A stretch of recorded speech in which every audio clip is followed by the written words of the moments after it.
And I'm telling you, within a short period of time, you can figure out how to create massive abundance, where almost anybody is a collaboration partner who has the right attitude, where you can figure out something that everybody can do better together, working together than they can working apart.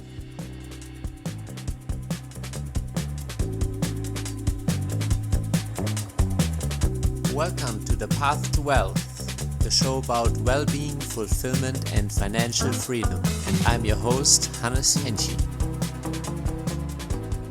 Welcome back to The Path to Wealth. I'm your host, Hennche. Today I'm thrilled to introduce a very special guest, Mark Murphy, the CEO of Northeast Private Client Group.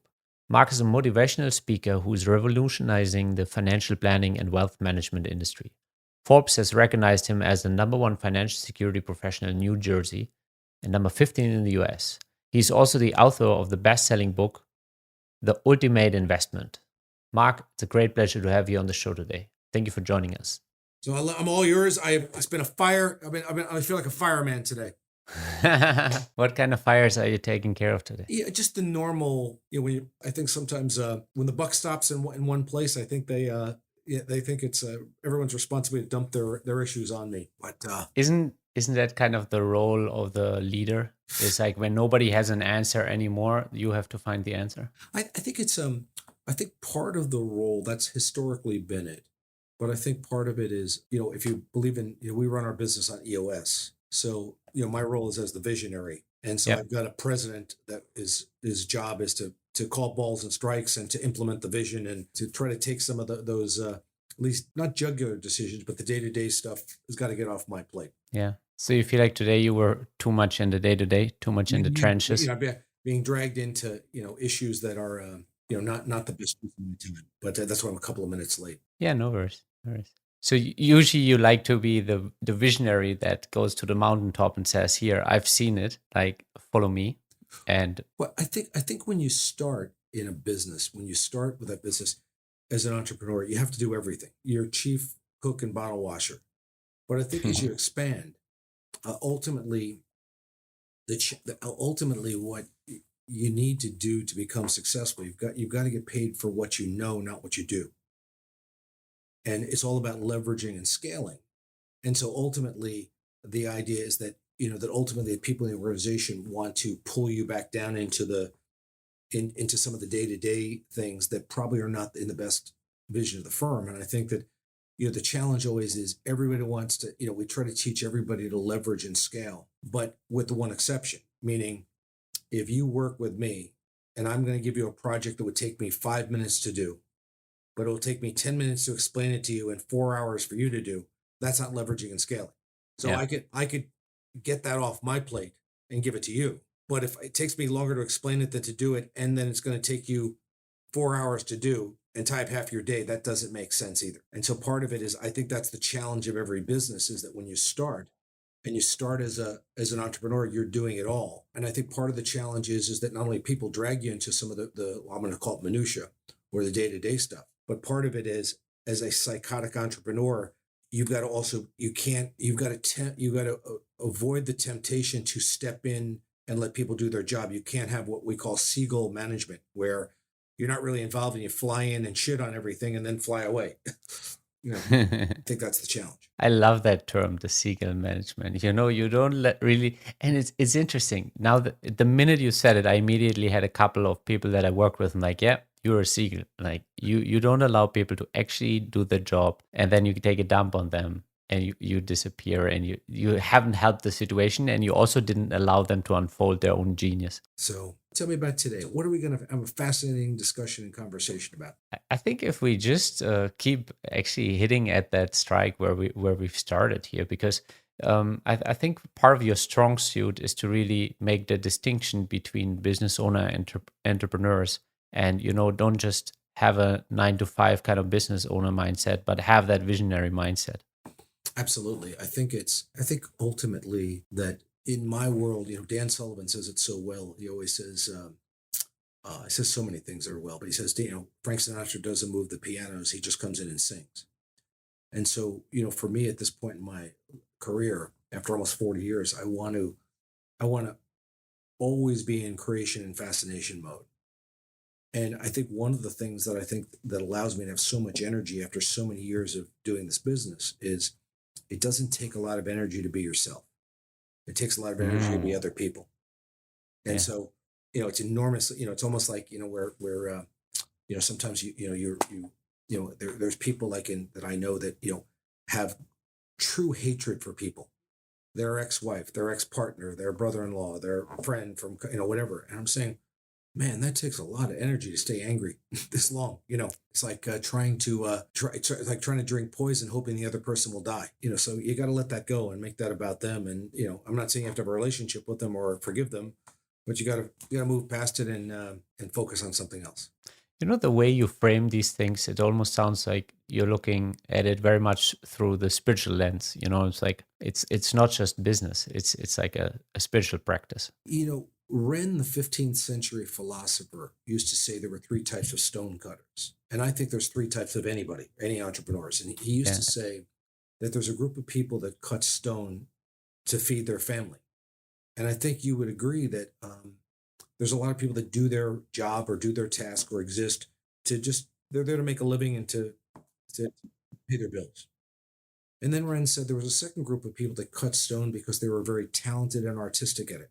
And there are people in many professions that do it because they're very talented and artistic, as Ren said in that group. But he said there was a third group of stone cutters who thought they were building a temple for God.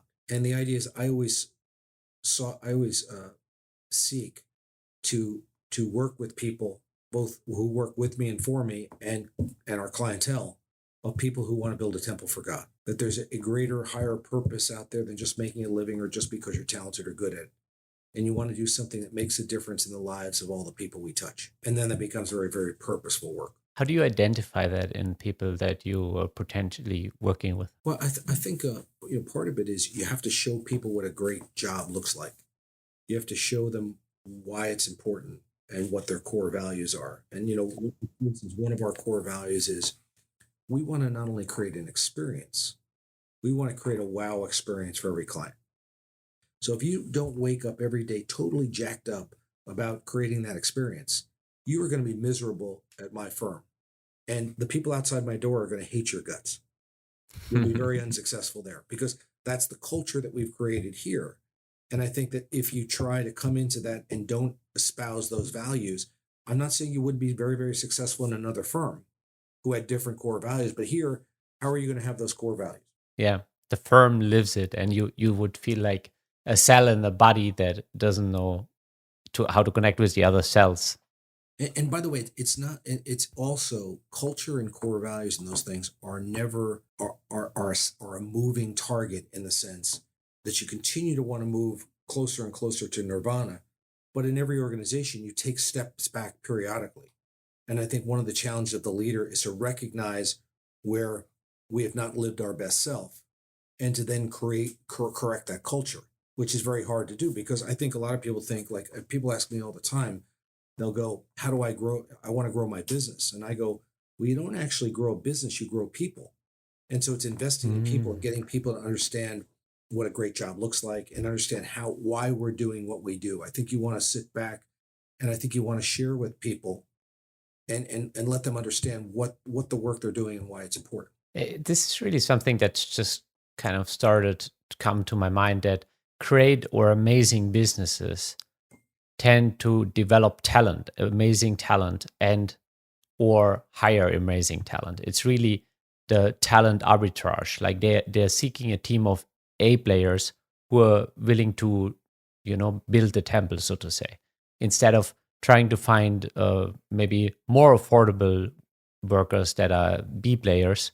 They're building that A player team that really carries the energy and returns so much more value for the clients and the firm in total. The thing I'm always fascinated about though is it's the law of attraction in the sense, like, I don't know if you've ever been to marriage counseling or you've been to, or people that have been to marriage counseling. And immediately I think most people, not everybody, but a lot of people go to marriage counseling to say, you know what, we need a third party, this psychologist, psychiatrist, social worker, whoever, to sit down and tell you that I'm right and you're wrong. That's what they're going. Yeah, they're gonna That's find the out. idea. That's what they go in there because I'm right and you're wrong, and vice versa. And I think what you realize pretty quickly if you're astute and if you really want to change your relationship, is you realize the only person you can change is yourself. Hmm. And the idea is when you become the best version of you and become the best partner to your partner, it's amazing how they will change over that oftentimes in successful relationships, or every time in successful relationships, they will change, but it won't be because you got them to change. It was be because you changed and showed up as a different person. And I think it's the same thing. I don't think it's an accident that the best clients, prospects, patients, customers show up to the best organizations, or the best talent doesn't want to work for the best organizations because they're attracted to people. Meaning, Hmm. in our organization, I do not want anybody in our organization that's transactional. I want people and I want clients that want to be in a transformational relationship. And if you're a transactional person, you're not. And by the way, there's a lot of businesses that are very successful doing transactions. That's not how we. That's not how we're built. That's not how we do relationships, and that's how we conduct our business. So you're not going to be here and be transactional. If you are, you're going to be very unsuccessful, and you're going to be out of here like cheese through a goose. You know.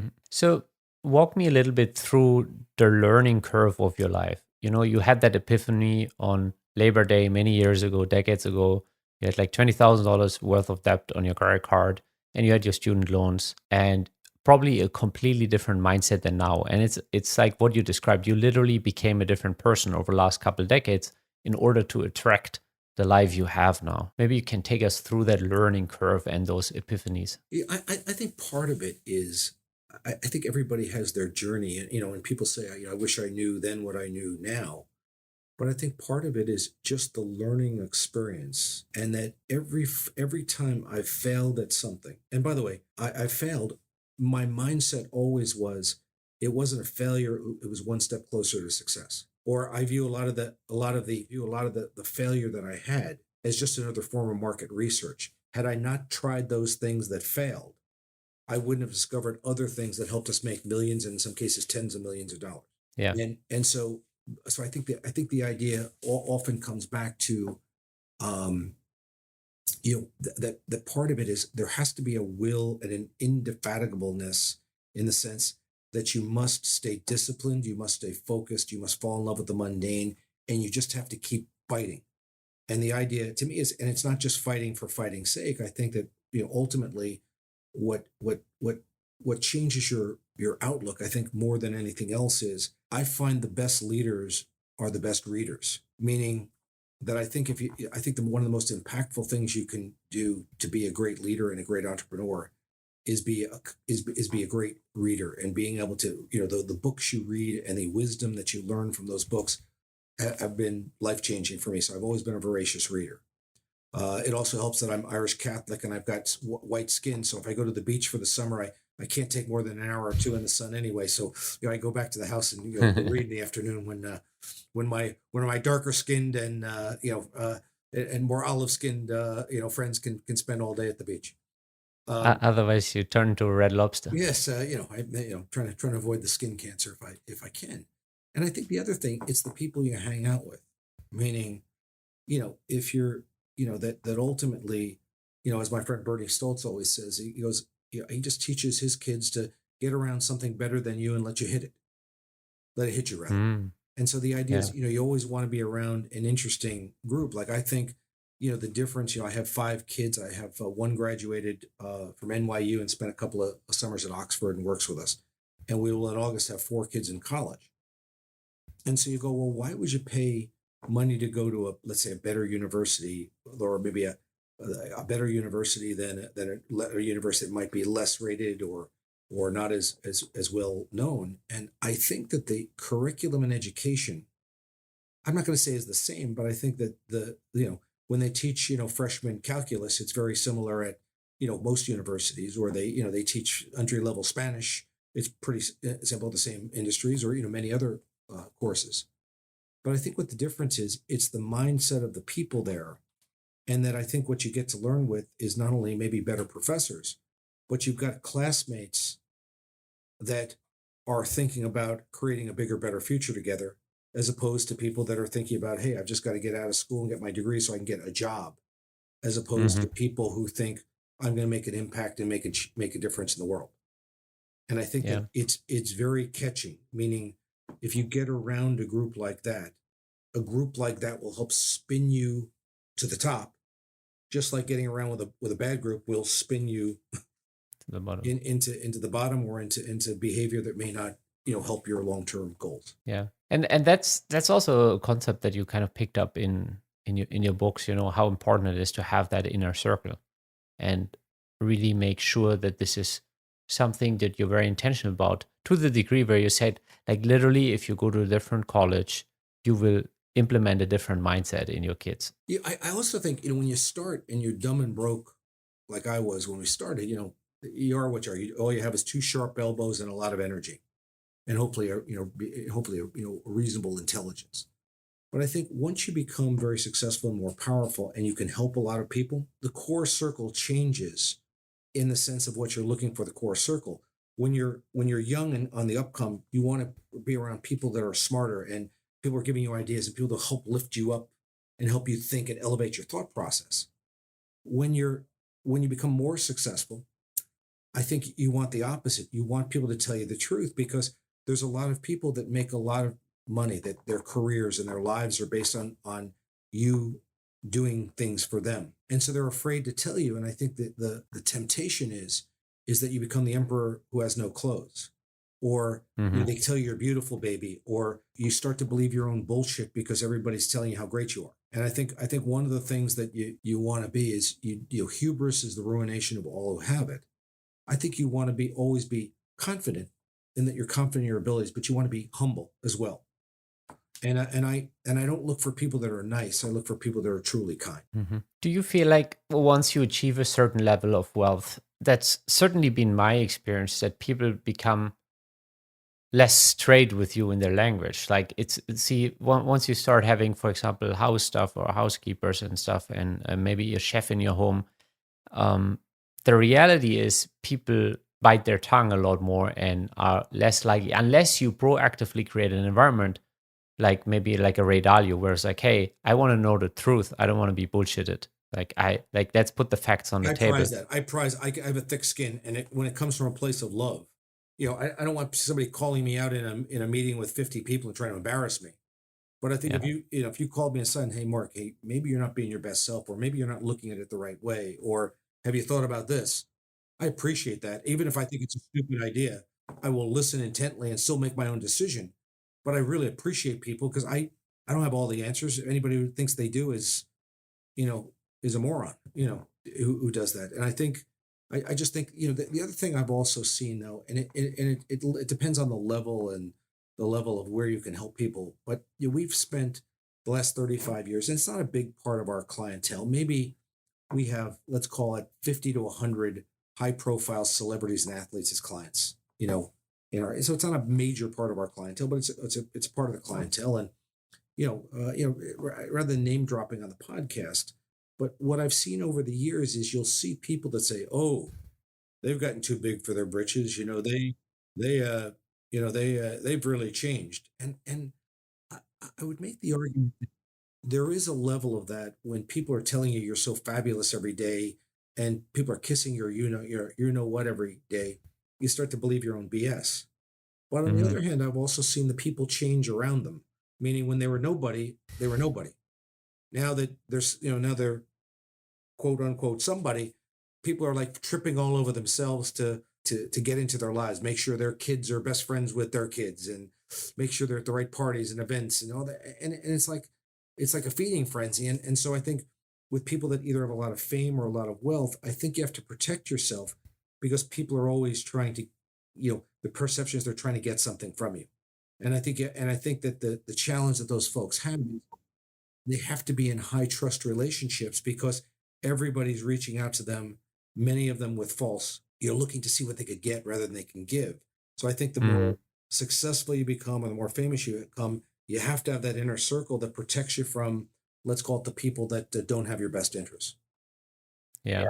And there are a lot of those out there. You might remember that Netflix documentary, I think it's called Broke, about the top athletes going broke. Yes. And there's literally a sequence in there where, when Michael Jordan went to a club, and one of the waitresses of the club broadcasted it, and like 15 minutes later, there was like 2,000 young women who all thought they could be like the next girlfriend of Michael Jordan. And like, if that's the mentality out there, you really have to be on your toes. And like, who are my trustworthy inner circle people? Like, who are actually genuine in this, and who are not taking advantage of the position that I created for myself and the family? Yeah, they talk about one bad apple spoils the whole bunch. In the classic example, and I don't think it's really a fair comparison. Is, they talk about Yoko Ono breaking up the Beatles. I'm not sure if that's true or not. I mean, that's legend at least. But I have seen it in life where you have somebody enter the group, a new partner, a young child that comes in the business, the wrong girlfriend or boyfriend or new wife, and they take, you know, the entire business, the entire family, and they careen it down a cavern as opposed to lifting it up. And I'm not saying they're bad people, but you can have one person that can positively lift your life and make it better, and you can have one person that could destroy it if you let the wrong person get control. I mean, I can't tell you how many times I've been involved where there's let's call it a next spouse that comes into a relationship, and literally have seen that spouse in a matter of weeks or months destroy 100-year-old family businesses, destroy families, destroy relationships, because they're trying to protect theirs instead of coming with an open arm to come underneath people. They're trying to make sure that they're boxing out other people, like the person's children in their life. And I'm going, this is just another great Greek or American tragedy. Mm-hmm.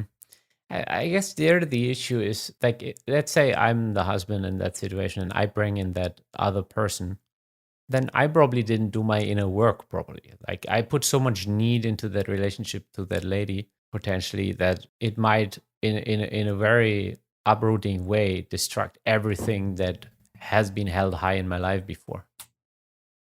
And I think that's a weakness, and I understand that love is a wonderful thing, and it changes your outlook. But the question I have is, when you see people that put the very survival of their business at stake by making bad decisions with that person, or they change the relationship with their kids from something great to something that's not, to me, that's always a deal breaker. Meaning, but for some people, you see them do it. I almost feel like in those situations, it's almost like a hopefully temporary, because it usually ends badly, but sometimes it's a temporary or permanent insanity. Where how could you let any person come between you and your children? How could you let anybody undermine your business and trust that all of the people that put in you for decades and beyond, to allow them to put that at jeopardy? How could you do that? Yeah. But people do it all the time. But at the same time, while you're saying it, I don't think there's a simple answer to that. It's not as, because it's part of the emotional mess of being human and everybody's longing for connection, that sometimes if they find that connection, even with an individual that might potentially harm everything they've built over decades, it fulfills a certain emotional need for them, so they might feel it's justified. Yeah, but there is but the other issue, and by the way, I've also seen bad behavior from children and employees with that new person as well. It's not a one-way street always, but I think that ultimately, the people that you bring in affect the culture, and they can affect it positively or negatively. Just like you can make somebody's day with a compliment. You could say, "Hey, by the way, I love that haircut you have," or "That's a really beautiful suit you've got," or just like the same thing, you can ruin someone's day just as easily. Yeah. And I think this is very important, especially in an organization like yours. And then on top, you're helping entrepreneurs kind of nurturing their own organizations, being intentional of how to nurture that. Like, what kind of environment are you creating by allowing certain players, certain teammates to come into the organization and take it forward from there? And I think that this is where one has to be very intentional. Yeah, I think that as well, and I think that it's also like I'm a big I'm a big sports enthusiast. I love playing sports. I played sports when I was growing up. I love watching sports, as well. And I think the issue is, you can have a team of all stars or some great talent, but if the chemistry doesn't fit apart, Mm-hmm. it doesn't work. It's like having an automobile with two steering wheels and no engine. They may be the best steering wheels in the world, but without the engine, it doesn't work. Or, without the tires, it doesn't work with the best engine. I think it's crafting something that where you have what truly synergy, where you would hope in your life in everything you do that the sum was greater than the parts. That if you had all the parts together, the sum was greater together by creating that synergy, as opposed to in a lot of times where you have better parts than you have the ultimate outcome, because something's missing in the chemistry and the culture and what you do. And that's very hard to get, and it's easy to lose, and it's very hard to fight back to get it back. That's been a challenge to me, where I think, God, we're really cruising on all cylinders. And then 6 months later, you lose a little of that momentum, and you have to go get it back. You have to find out what went wrong, and then make course corrections. How do you usually identify that? Like, I think everybody, once they get there, they know, like, okay, we're really in a state of flow. We're cruising on all cylinders, as you said it. And then those 6 months out, how do you identify, like, okay, this is where I need to make a change? Or maybe one of the key team players has a personal issue that he's to some degree bringing to work, and that's why there's something that's not stirring right. How do you usually go about identifying that timely? And sometimes it actually might need a personal change. Like, how do you go about having that conversation, like straightening it back out so that you get back into cruise mode? Well, I think part of it is I think you have to be honest with people, not hurtful, not personal. But I think you have to let people know. Like, I think you have to give them the story. I mean, remember, if you don't give somebody a story, they make one up in their own mind. And I think the idea to me is that people have to understand why you're doing things. And I think if they understand what you're doing, and by the way, I think it's hard with an organization. I think I feel very fortunate that we only have about 40 employees. If we had to have 4,000, it might be hard to find another 3,960 as good as the 40 we have. But it's a lot easier. We will grow. We might get to 45 or 50 in the next year or so. And I think that's manageable growth. But when you have thousands of people, it's hard to, it's hard to supervise all of that. And I think, I think also, part of it is, I think part of it is, especially with a lot of people that work from home. I'm not a big believer in work from home. I think some people can do it very effectively. Most people cannot. And I think you lose a lot of the synergy in the office by not having people there. I think the young people suffer by not being able to have mentors they can walk down the hall to and really help them grow, or watch people work. It's hard to watch people work virtually. And so I think that's I think that's what's missing in our culture. And I think those companies that have gone virtual, or more virtual than not, I think you're going to see them fall farther behind the people that stay active. It's in the office. I think that's going to be a great mistake for many people. It's almost like, I don't know if you've ever been to a conference and you saw like some main stage speakers, and the main stage speakers, you go, oh, that was a really great talk, or that was interesting. But I find myself, is not that I don't like the main stage speakers. I usually get something out of them, but it's the interaction when you have coffee between the break, or the dinner that night, or you go for a breakfast or a cocktail or something. Yeah. You sit back and you go, and you go, oh, what? Oh, that's how you guys do that? Oh, I didn't think about it. That we should, where I'd probably get, 10x from that, as opposed to 1x from the front of the stage. And that doesn't mean the front of the stage isn't good, but people are doing virtual conferences where you're getting the 1x, not the 10x. I think that's what work from home is. I can relate to that. Do you think that hybrid works for offices there, or? No, I think it's just a less productivity, meaning when people work from home, there are a few people that go, I am totally quiet. There's nobody bothering me, and I can get so much more done because there's nobody bothering me.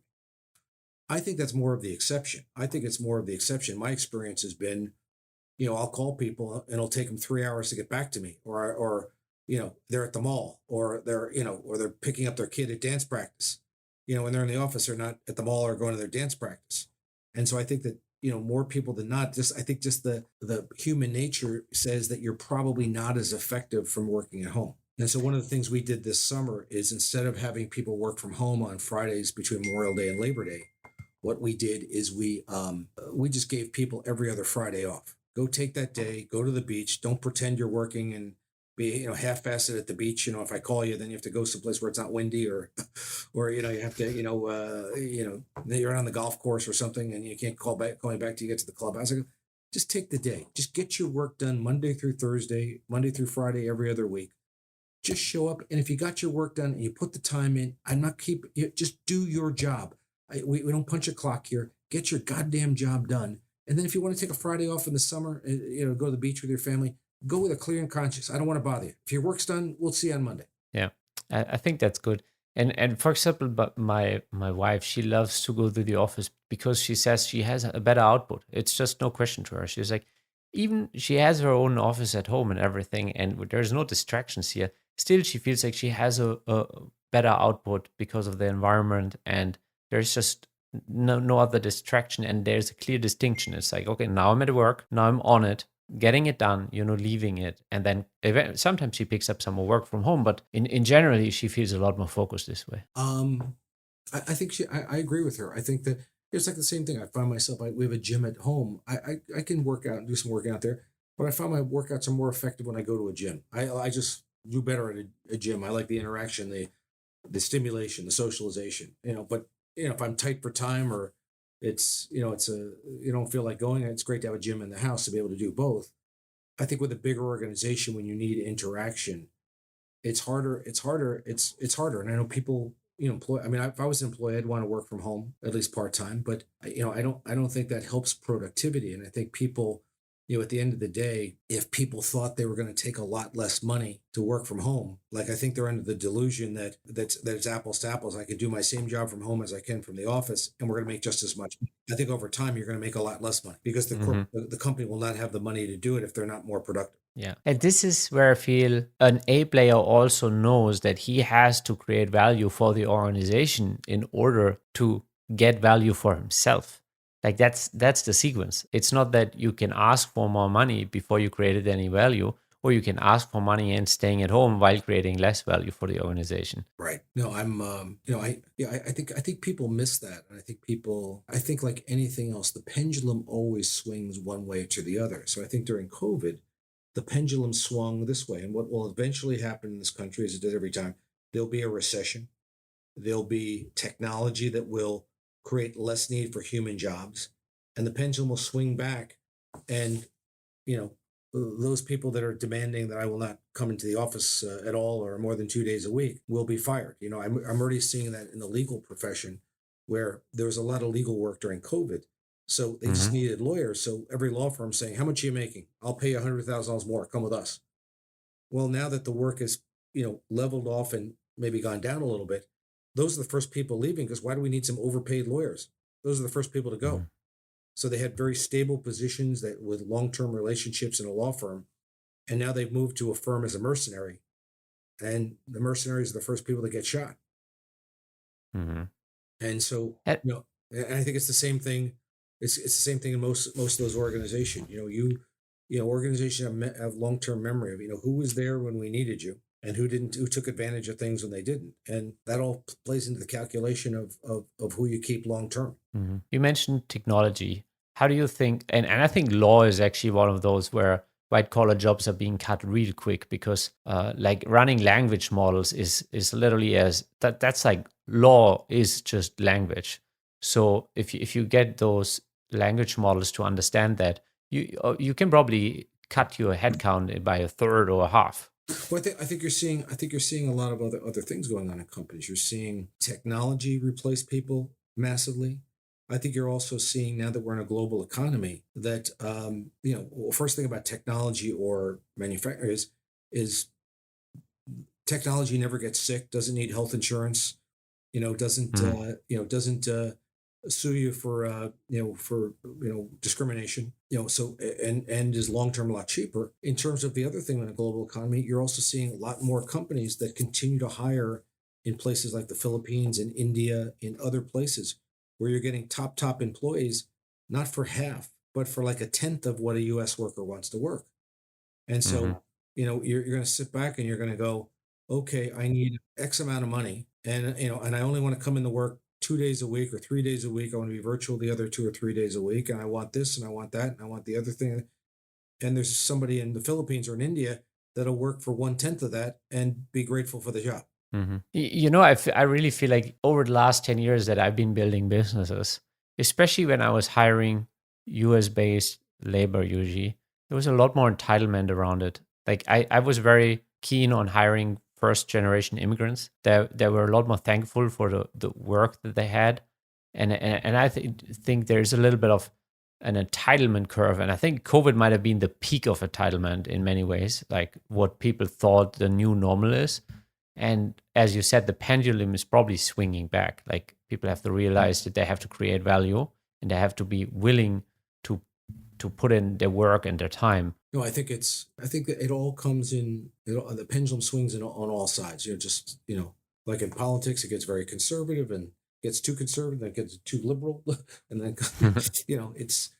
Yeah. I think the law of nature kind of corrects itself. The power is in the employer's hands. The power is the employee's hands.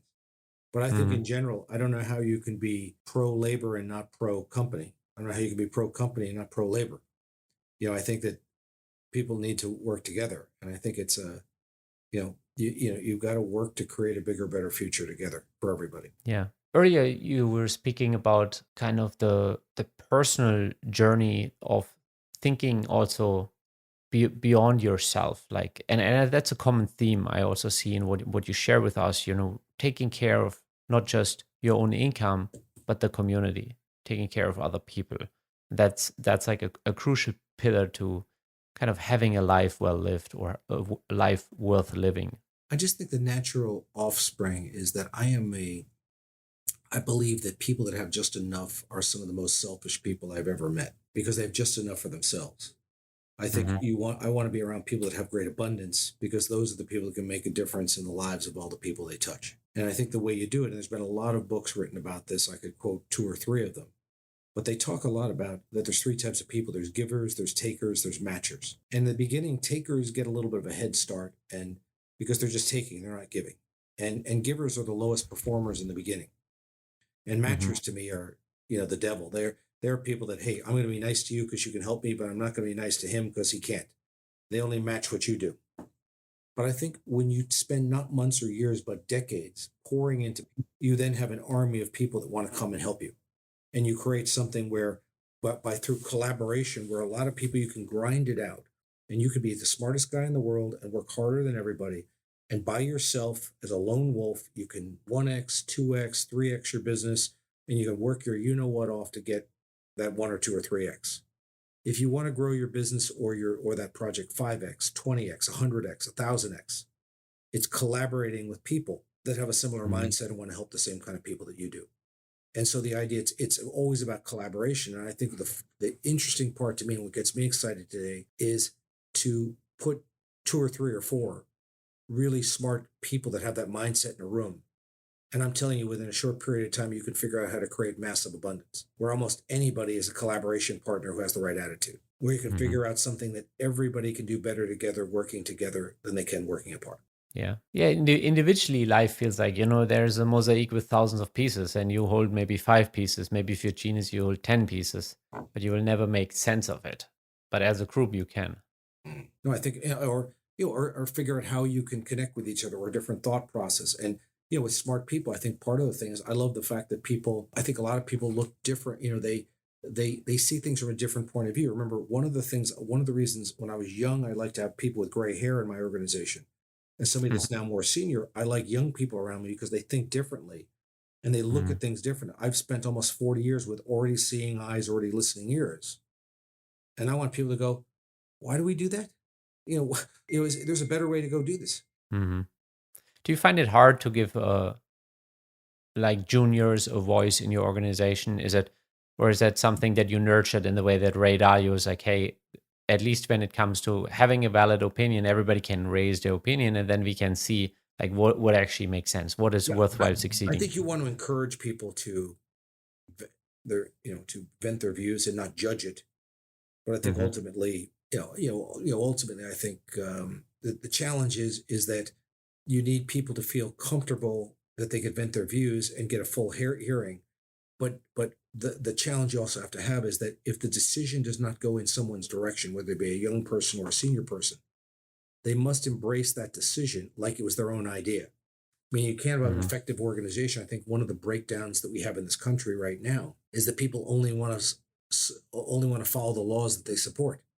They don't want to follow the laws they don't support, and that's anarchy. Yeah. And I think it's anarchy in a business to have people to say, "Hey, well, that's my idea, so I'm going to support that 1,000%." But that wasn't my idea. I disagree with it. The organization has agreed that that's the right thing, so I'm not going to play. I'm going to sit back and hope it fails. You better sit back and hope it succeeds and make it succeed. Yeah, this is actually this is a very powerful one, because I think there might be a natural tendency to support our ideas or ideas we're aligned with, and not putting ourselves behind the organization's agreement, where, that I think this is actually very, very relevant. And I think you've got, although you're super busy, the challenge you always have is when you're at 140% capacity is to take the time to let your people understand where you're going. Because remember, a leader with no followers has no one to lead. Remember, good leaders create followers. Great leaders create other great leaders. So the challenge as a great leader, and I aspire to be a great leader, is to create other leaders. Do you feel like you're succeeding? You have an organization. By the way, it's very very Sybil-like in the sense that some days I think, yeah, we've done this right, and I'm so proud of that. I think we got it all going. And then something will happen, and the next day I'll go where there's more work to be done, and go, And so I think that's the challenge.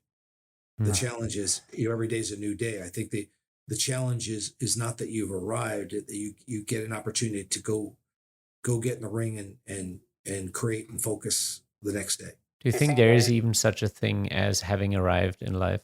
No. In life, there are no finish lines. There's only everything's a milestone. Yeah. Anyway, well, finish line is the end. That's. I've enjoyed this. You ask great questions. Are a great host. Thank you, Mark. And by the way, I want to plug in. You have the Hero of the Hour podcast, which is also a great source of inspiration, and you have great conversations and guests. So I want to make sure that people connect with you there. Where else can people find you? Well, actually, we have right now a #1 bestseller on Amazon called The Ultimate Investment.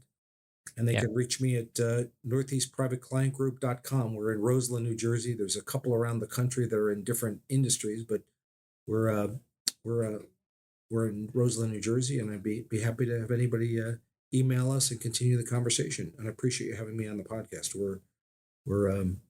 I enjoyed this. I thought this was a good conversation. I think you're an excellent interviewer. You're the Phil Donahue of the podcast world. So.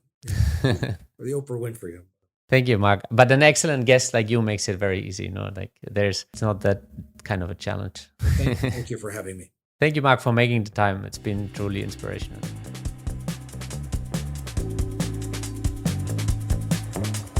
Thank you for joining us at The Path to Wealth. We hope you enjoyed today's episode. Check out our upcoming guests and be sure to share it with all your friends and family that want to take their life to the next level of wealth.